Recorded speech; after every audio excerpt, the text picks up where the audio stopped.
Mateus capítulo 17. Então Jesus respondeu: De fato, Elias virá e restaurará todas as coisas. Versículo 11. A menção de que alguns dos discípulos veriam Jesus no seu reino antes de passar pela morte, Mateus capítulo 16, versículo 28, se concretizou 6 dias depois, quando Jesus foi transfigurado diante deles. O seu rosto resplandecia como o sol, e as suas vestes tornaram-se brancas como a luz. Pedro, Tiago e João tiveram um vislumbre do reino dos céus na pessoa de Cristo glorificado e de Moisés e Elias, que representam, respectivamente, os mortos justos que serão ressuscitados e os fiéis que estarão vivos na ocasião do retorno de Jesus. Extasiado com o que via, Pedro propôs montarem ali mesmo um acampamento, o que reforça o fato de que Moisés e Elias foram levados ao céu de forma corpórea, assim como acontecerá com os salvos no grande dia do Senhor. 1 Coríntios capítulo 15, versículos 51 ao 54. Que momento solene e sagrado aqueles 3 discípulos puderam testemunhar. Envolvidos por uma nuvem luminosa, caíram de bruços tomados de grande medo. Daquela nuvem, o Pai declarou as mesmas palavras ditas no batismo de Jesus. Diante da presença de Deus, toda a conjuntura humana perde as forças. Isaías, Daniel, João são exemplos de pessoas que foram tomadas de grande temor diante das visões divinas.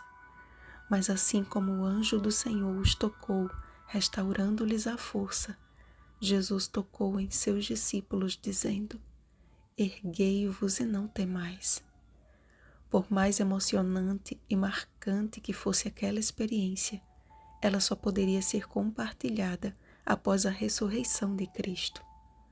O relato do que ali aconteceu seria bem mais impactante e eficaz após a vitória de Jesus sobre a morte, confirmando a bendita recompensa já desfrutada por Moisés e Elias.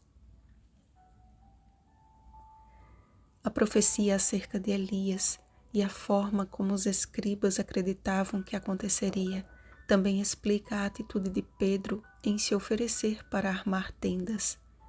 É bem provável que ele tivesse ligado aquele momento à profecia, pensando que Elias havia chegado. Jesus desvendou então o verdadeiro sentido profético de que a vinda de Elias não se tratava do próprio Elias vindo à terra, mas da representação de 2 ministérios. Um que antecederia a primeira vinda de Cristo, que foi o de João Batista, e outro que antecede o segundo advento de Cristo.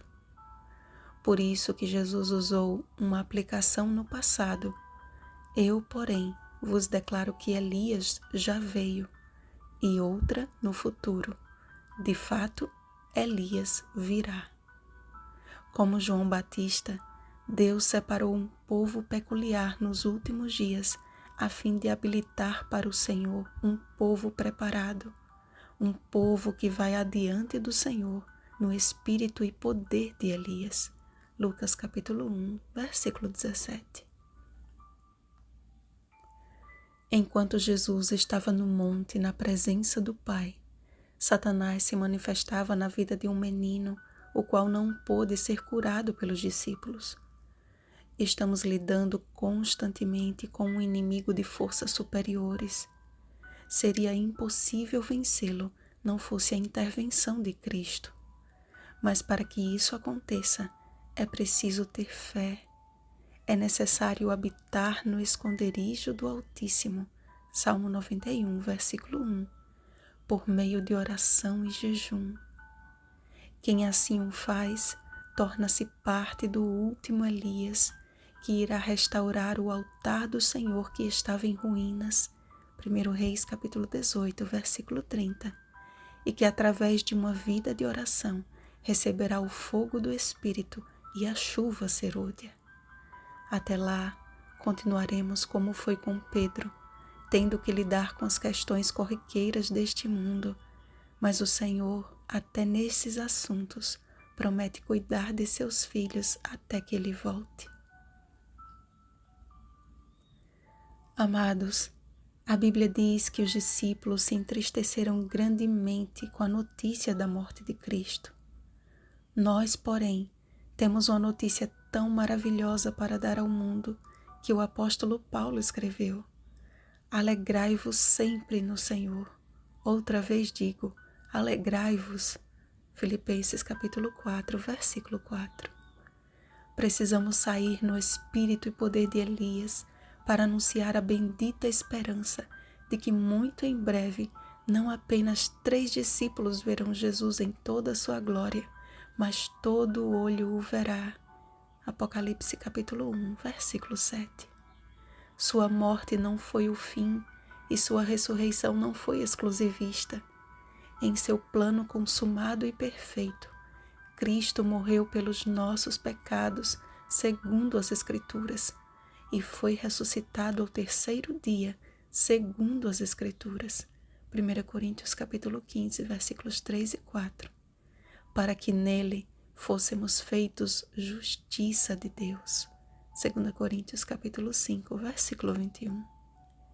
Erguei-vos, Elias do Senhor, e não temais, pois muito em breve, levantando os olhos, a ninguém veremos, senão Jesus. Vigiemos e oremos. Um feliz sábado, último Elias. Rosana Garcia Barros.